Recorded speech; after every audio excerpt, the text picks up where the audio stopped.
प्रशांत sir, Modi ji का महिलाओं के प्रति सम्मान तो बहुत पुराना है। कुछ उदाहरण प्रशांत अभी सकेब भाई ने दिया और कुछ उदाहरण जो सुब्रमण्यम स्वामी दे देते हैं। तो इस लिहाज से अगर देखा जाए तो मोदी जी का सम्मान तो बहुत पुराना है। अब ऐसे में अगर महिलाओं का सम्मान मोदी जी जब इस तरीके से करते हैं तो अमित शाह क्या कार्रवाई कर पाएंगे किसी नेता के ऊपर? और फिर क्या बाकी के नेता इस तरीके की बयानबाजी नहीं करेंगे? जिस तरीके से आजकल भाजपा के तमाम नेताओं की भाषा जो है वो लगातार बिगड़ती चली जा रही है, फूहड़ होती चली जा रही है, तो उस पर कौन ही कार्रवाई कर पाएगा जब स्वयं मोदी जी इस तरीके से महिलाओं का सम्मान करते रहे हैं, इस नजरिए से देखते रहे हैं? तो महिला सम्मान क्या होता है उसके दो तीन एग्जाम्पल भारत के परिप्रेक्ष्य में। मेरे पीछे वर्ल्ड मैप है जिसके अंदर करीब 195 देश है, 195 ऑथेंटिक कंट्रीज। 195 में सिर्फ एक ही देश ऐसा है जिसको हम माता बुलाते हैं, भारत माता। न तो रशिया माता होती है, ना अमेरिका माता, ना पाकिस्तान माता, सिर्फ एक माता, भारत माता। और हम उस माता के संतान है, भारत माँ के वो संतान है जो भारत की संस्कृति की बड़ी बड़ी बात करते हैं। हमारे लोक साहित्य में यहाँ पर एक दोहा है जिसके अंदर बोला जाता है कि अजब तासीर छे या धरती नहीं, मतलब इस धरती की एक तासीर ही गजब है कि जिसके अंदर महाभारत वो और गीता निकलती है। अभी भी यहाँ रावण लक्ष्मण रेखा लांघने से डरता है। रावण मतलब रावण जैसे लोग अभी भी इस भारत में इस रेखा को लांघने से डरते हैं। और अगर आज भी कोई जनक आके हल हाँक दे तो इस धरती से सीता निकलती है। इसका बहुत गुजराती वर्जन बहुत बढ़िया है जिसको सुन के आपका रोंगटे खड़े हो जाएंगे, बट मैंने हिंदी में अनुवाद करने का एक प्रयत्न किया है कि अभी भी हमारी इस मिट्टी में सीता ही होती है और इस सब को हमने माथे पे चढ़ाया है।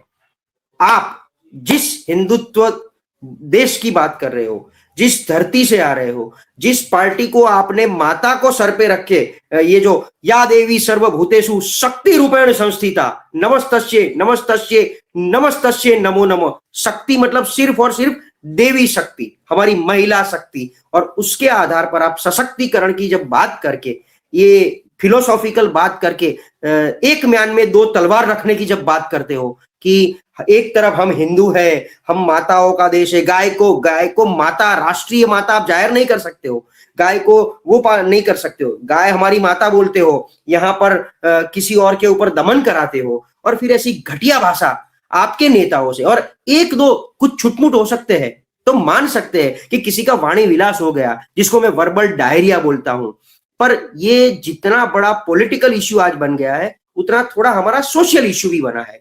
तो पहले पॉलिटिकल इश्यू की बात करते हैं कि आप जो माधानता बन के आए हो, देश को एक बहुत बड़ा विश्वास देने आए हो, और भ्रष्टाचार से मुक्त करके महिला सम्मान को लेके, और इस महिला सम्मान में आपने 10-10 हजार रुपया, एक महीना ही भी नहीं हुआ है, 1 महीने पहले आपने महिला सम्मान में 10-10 हजार रुपया दिया है वोट लेने के लिए, और वो वोट लेने के बाद 25 हजार में उनकी तुलना कर दी। मतलब आपके वोट की वैल्यू इस भारत की महिला, इस बिहार की महिला की वैल्यू क्या है वो भारतीय जनता पार्टी के नेता ने दिखा दी कि हम आपको 10 हजार में आपसे वोट खरीद सकते हैं और 25 हजार में हम आपको खरीद सकते हैं। ये क्लियर कट उनका सिग्नल है। तो और मुझे आपने बोला क्या करेंगे मोदी साहब और अमित शाह साहब, बहुत ही अच्छा काम करेंगे ना, आके बता देंगे, मैं इनको कभी माफ नहीं करूंगा। कैसे पता नहीं है, क्योंकि हमने देखा है मध्य प्रदेश में भी प्रज्ञा साध्वी जी को भी मैं मन से माफ नहीं करूंगा, और नहीं किया, मन से माफ नहीं किया। जनता को क्या फर्क पड़ा? अभी 2 दिन पहले कैलाश विजयवर्गीय साहब ने न बोलने के शब्द बोल दिए हैं एक पत्रकार को। तो ये सब जो आजकल भाषा, मतलब ये अहंकार की क्या बोलते हैं इसको, अहंकार का सर्वोच्च परी लेवल पे ये लोग आ गए हैं। इतना अहंकार तो पता नहीं ये क्यों आ जाता है। और इसके पीछे 2 है मतलब वाजिब जो रीजन मैं देखता हूं। एक तो जनता ने भी उनको सर पे बिठाया है, इसमें हम भी गलत नहीं मानेंगे कि जनता ने भी उनको बटन दबा दबा कर सर पे बिठा दिया है। अभी जनता को दोष नहीं देना चाहिए, जनता सर्वोपरि है। पर अगर आपको जब बिठाया है, आप इतनी सूफियानी बातें और आप हर वक्त क्या बोलते हो जनता को, या आपकी भारत की जनता को आप क्या विश्वास दिलाते हो कि कांग्रेस ने आज तक मुसलमानों को प्रोटेक्ट किया, यहाँ पर हिंदू राष्ट्र खत्म करने का उन्होंने कारवा रचा दिया, ये कर दिया वो कर दिया। तो आप आपकी हिंदू माता बहनों का कुछ तो सम्मान करो। ये घटिया भाषा तो नहीं होनी चाहिए। और जिस तरीके से हमारी बहन मानसी जी ने बताया कि हरियाणा के, अभी आपको पता होगा रिसेंटली एक वेब सीरीज आया था दिल्ली क्राइम, उसका सीजन 3 जो कंप्लीटली इसके ऊपर है, कंप्लीटली। बट उसमें एक चीज है, लड़कियों को इंडिया के बाहर, लेकिन वो हरियाणा से ही वो नेटवर्क चलता है, ऐसा वो मूवी में दिखाया गया है। तो इसका ये है कि अगर आपको सब पता है, आपको ये भी पता है कि बिहार में 25,000 में आया, बिहार में करा देते हैं, तो भाई आपको आपका एपी सेंटर पता है तो उसके ऊपर एक्शन लो। कौन लोग ये 25,000 में लड़की, अगर उसका बाप भी बेचने जाता है तो उसके बाप की गिरफ्तारी करो, वहां से लड़की को प्रोटेक्ट करो। आप जिस तरीके से पूरा मिशन बनाते हो और इतने सब एनजीओ चलाते हो, तो उसमें वो लड़कियों को शामिल करके उनको रोजगारी दो।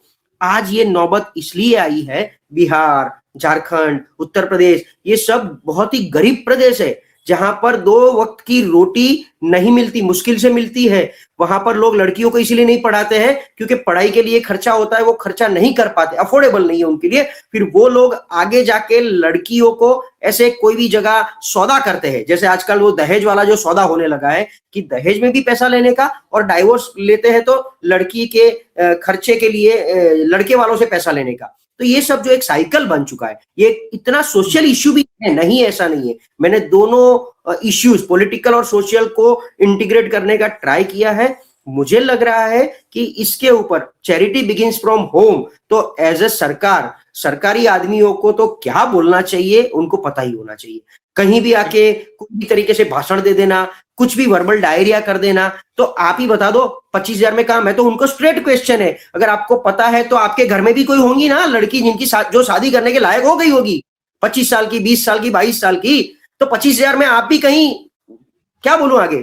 जय श्री राम जी। प्रशांत सर, ये जो गेटअप लिया, जो वेशभूषा है, क्या आज की राजनीतिक मजबूरी है कि आज जिस तरीके से देश धर्मांधता में डूबा हुआ है, उस धर्मांधता की वजह से महिला सम्मान, देश का सम्मान, राष्ट्र सम्मान, राष्ट्र प्रेम, देश प्रेम, सब कुछ गौड़ हो चुका है केवल एक वेशभूषा के सहारे। और ये हमने कोई पहली बार नहीं देखा, हमने इसके पहले भी देखा है। राष्ट्र सेठ लोगों को देखा है कि जब वो अपने पीछे बकायदा तिरंगा झंडा लगा करके आते हैं, जब उनके ऊपर आरोप लगता है तब वो कुर्ता पैजामा पहन लेते हैं और फिर वो वहां से खड़े होकर के राष्ट्र को संबोधन करते हैं और उसमें वो मतलब इस तरीके की बात करते हैं। तो हमने देखा है कि इस तरीके के जो लोग हैं वो तुरंत न केवल अपने अनर्गल प्रलाप से बल्कि अपनी वेशभूषा से भी सीधे तौर पर जनता को कहीं ना कहीं मूर्ख बनाने की कोशिश करते हैं। ये उनकी वेशभूषा नहीं, पार्टी लाइन है कि जब पार्टी के तौर पे आप बोलोगे तो आपको पार्टी की जो विचारधारा हिंदुत्व वाली, जिस तरीके से बाल तिलक जो लगा हुआ था, ये पार्टी विचारधारा, तो मैं भी कंफ्यूज हो गया एक्चुअली। जब आपने मुझे पहली बार वीडियो दिखाया, मैं देख रहा हूँ सूट बूट वाला, और दूसरी बार तो मैं भी थोड़ा पहचानने में धोखा खा गया। मुझे लगा पता नहीं कोई और बोल रहा है, कोई और ने वीडियो बनाया या उनके बिहाफ में, तो एकदम ध्यान से देखा तब पता चला रही है तो गिरधारी लाली है। तो इनकी जो ये वेशभूषा है, तो ये दिखाने वाला, चबाने वाला, अलग अलग जो होता है उस तरीके का एक व्यवहार होता है। मैंने ये हर एक पॉलिटिशियन की एक रीत होती है, नहीं उनकी पर्सनल लाइफ डेफिनेटली है, पर आप इतने भी साहूकार मत बन जाओ, या तो आप नेचुरल रहो। तो ये सब अभी क्या है, देखो मुझे लग रहा है, मैं जो जिस तरीके से बोल रहा हूँ कि इस पार्टी को मैं किस तरीके से व्यक्त करूं, मतलब किस तरीके से उनके बारे में बात करूं, अंदर क्या चल रहा है सब हमें पता चल रहा है, और बाहर वो लोग क्या कर रहे हैं। ये सिर्फ और सिर्फ वेशभूषा, मतलब पार्टी भी नहीं, ये सिर्फ सत्तारूढ़ बनने के लिए के सब कीमिए है, सत्ता में पहुंचने के लिए अच्छा बोल के, जो भी बोल के करना है। और ये वर्बल डायरिया, मैं हर बार बोलता हूं कि एक्चुअली अभी इन पार्टी को खास करके, क्योंकि इनके वाले ज्यादातर ये जो बोल रहे हैं ना मुख शौच, ये मुख शौच ये पार्टी वाले ज्यादा करने लगे हैं, क्योंकि अभी वो अहंकार में भी आ गए हैं, प्लस उनको ऐसा लग रहा है कि कुछ भी बोलेंगे क्या फर्क पड़ना है, जनता वैसे भी हमें ही चुन के लाने वाली है, तो हमको तो सिर्फ बोलना ही बोलना है। तो उसमें वो अंदरूनी अंदरूनी भड़ास निकाल देते हैं, जो जिनके प्रति होती है, हरीफ पक्ष के प्रति जो उनकी भड़ास होती है, वो ऐसे ही निकाल देते हैं, क्योंकि उनको भी अभी कॉन्फिडेंस आ चुका है कि जनता तो हमें ही चुनने वाली है। अगर कुछ भी हुआ तो 2-3 स्टेटमेंट जो बड़े बड़े वो दे देंगे हिंदू मुस्लिम वाले, तो वैसे भी जनता खौफ में आ जाएगी। इसी ही तरीके से अब चल रहा है, ये ट्रैक पे चला गया है पूरा देश। इसका कुछ नहीं हो सकता है, हमें सिर्फ सहन ही करना है और कुछ नहीं करना है। हम ऐसे बातें करते रहेंगे, हमारा आत्मसंतोष और हमारी बातों से अच्छी जगह पहुंच, अच्छे कान तक कुछ चीजें पहुंचती है, बस वही हमारा ऑब्जेक्टिव है।